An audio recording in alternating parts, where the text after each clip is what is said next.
Women.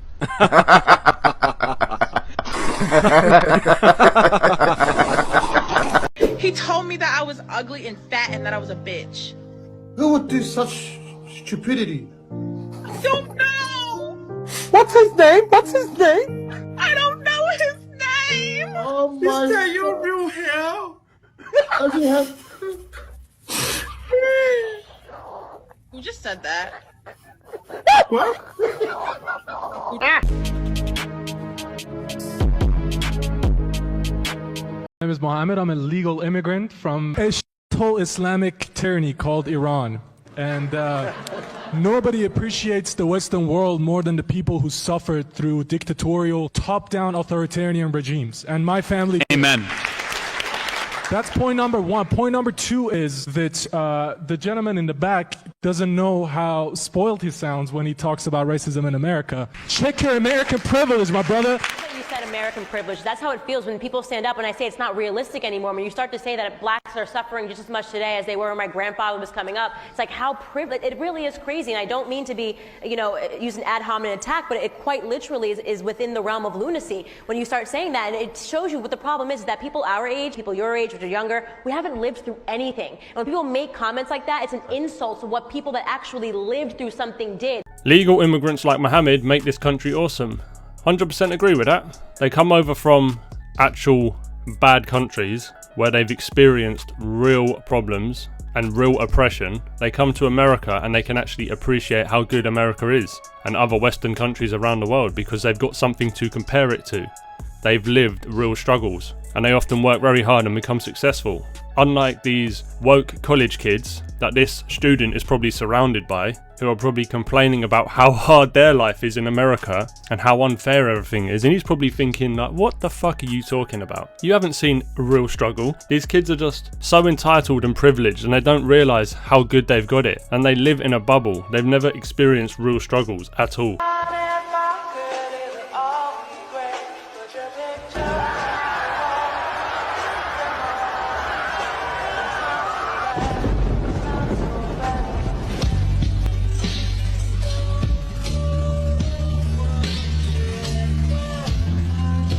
See that's crazy. That pretty much, to me, is a good example of life as a female versus a male. Hey Beth, prayed for snow on her wedding day. Yes, I did. It was 32 degrees and no snow on my wedding day, but I had 8 inches on my honeymoon.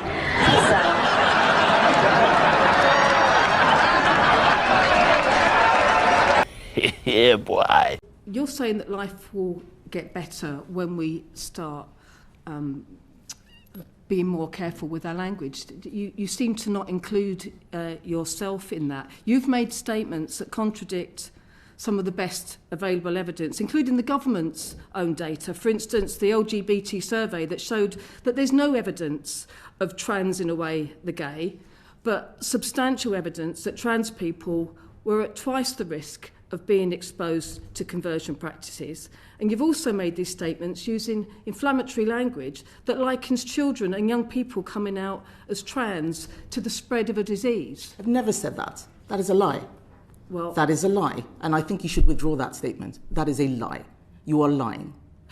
You are lying. I'm not lying to you. You are lying. I have never ever used the word disease. And I think this is exactly what I'm talking about. You are making statements in a select committee that are untrue. You've just called me a liar. Can I just remind the Minister that is unparliamentary right. language? What she has said is not true.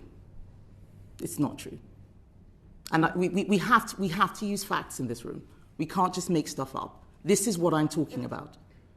Well, I absolutely agree with you. I just don't think that your facts necessarily... When was that statement made? And where? So this is the government's own data. No. You said I used the word disease. When? I don't know. Did you? Of course I didn't. And so you don't even know where that came from. Where did you get that from? Where did you get that from? I'm not here to answer your questions. Because you don't know. Because you don't know. It is not true. And you should not be saying that in this committee when you don't know where that statement came from. I'm not calling you a liar. You called me a liar. Can we please so make sure that both of you use parliamentary language, please? I won't have this degenerate. Well, I will not have my name match. maligned by people making false statements about me. That is not true. We have to do better than this. I absolutely agree with you, Minister. We have to do better than this. Okay, guys, so that was Njgtv.business. I think that's how you pronounce her name. And she's a British politician, and she's getting questioned by the other woman who is also a British politician, I think. But yeah, she's basically making up lies and misquoting her. And then she got called out for it. And it's just funny how she got called out for it. And then she's trying to say, oh no, you can't say that. That's unparliamentary. So don't call her a liar, but she can make up lies and false statements. It doesn't make any sense, does it? There's no accountability among some of these politicians. I'm not here to answer your questions. That's code for, I've just been caught out lying and I don't want to look a fool in front of everyone. But that's exactly what she looked. Yep, we have to use facts, we can't just make stuff up. If that were the case, then there'd be no substance for the gender arguments. Oh no, they'd be finished, wouldn't they? Amazing, the moderator rebukes Kemi after she exposes blatant lies from another MP. Here's a list of jobs that men should not do, especially grown-ass men, okay? For one, McDonald's, Burger King, Wendy's. Matter of fact, any fast food restaurant, if you think that you're a grown-ass man working in a fast food restaurant is okay, something is wrong with you, all right? But once you're a grown-ass man, you do not need to be working in any fast food restaurant or any retail restaurant. And for you high-value men that think that it's high value to work for the city, let me tell you something. You're absolutely wrong, all right? Okay? You guys need to go get some real careers, okay? Become an entrepreneur or something, all right? Own a Lamborghini or something like, all right? You're low value, all right? And if you want a high value woman like me, you need to switch your career. It's always these type of females that wonder why they're single as well. Like, don't listen to any of this BS. A high value man will be willing to work any job to provide for his family. Simple as that. But this woman probably would say, oh yeah, I'll get with a drug dealer, no problem. But if he works in McDonald's and he holds a normal job down, nah, she's probably not interested. You made a great point, Myron, about them being on easy mode in their early 20s. And then now we're 45 and we have a 7 or 8 figure bank account. Now it's easy mode for us. When I go home, the question is, when are you going to settle down? When are you going to go have a girlfriend? And the thing is, when you were 23 and I was interested in you when you were 23, you weren't interested in settling down. You passed me over for Brock the bartender. And so that's essentially what's happened is like, now we're at a place where we can be selective. Women are not as special as they think they are. There's a younger, hotter version of you that has less baggage, that isn't a hoe, that's more feminine and submissive. And unfortunately, the traits that make women attractive are common. The traits that make men attractive are not common. Check this out. It's like the NFL. There's a new crop of 23-year-olds every year. Women can do all sorts of things. All right, buddy. Now disagree with that. There are men's jobs and there are women's jobs. I mean, I think we all, I mean, we're not saying that doesn't exist, right? But it's just like if you pull up to a garage and you got to get like an alternator replaced and there's a woman mechanic, hey man, I'm all for, women's rights. I mean, who isn't? But I also want my car to run well.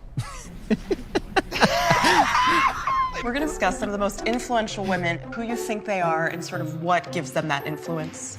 Michelle Obama. The Michelle Obama thing, she got there because she slept with a man. Oh my God. This is the Bill Burr thing, right? Like, why are we talking about first ladies? Their husband was the president. I understand. Why does Michelle Obama have any sort of importance in our culture? So yeah, this is a TV show called The Impractical Jokers, where it's a comedy and they pull pranks on each other, things like that. Now he's obviously gone to this TV show, which I'm guessing is probably full of feminists, let's be real. And the main goal is to get a reaction out of him. And none of them people in the crowd know he's been put up to this. But the funniest thing for me was what he said about Michelle Obama, because even though they're trying to say it as a joke to get a reaction, it's actually true. What has she actually done other than marry the ex-president? How does that make you influential? I will work for everyone. Whether you are young, whether you are old, whether you are Asian or Hispanic, whether you are straight or whether you are gay. I will work for all of you. And that's why I also support marriage equality. Folks don't choose to be gay any more than I choose to be straight. Could you imagine if someone told you that you couldn't marry the person that you loved. I'm sorry, I think gays are people too. Gays are not different. Gays, they are just like us. They love, they fear, they raise their children, they strive for a better life. But there are those who... Alright, that's it again for another video. If you liked it, make sure you like, share and subscribe. If you got this far, thanks for watching. And yeah, 2024, road to 100k. I think we can get there, honestly. The channel blew up way quicker than I thought. So, like I said before, I did it as a joke. Now we're at nearly 50,000 subs in about 7 months. So yeah, man, that's insane. So I appreciate all of you guys, and I'll see you in the next one. 75 years. That's how much time you get if you're lucky. 75 years. 75 winters, 75 springtimes, 75 summers, and 75 autumns. When you look at it like that, it's not a lot of time, is it? Don't waste them. Get your head out of the rat race and forget about the superficial things that preoccupy your existence and get back to what's important now. Right now, this very second. And I'm not saying drop everything and let the world come to a grinding halt. I'm saying that you can become a seeker. You can be loving more. You can be taking some chances. You can be living more. You can be spending more time with your family. You can be getting in touch with the part of you that lives instead of fears, the part of you that loves instead of hates.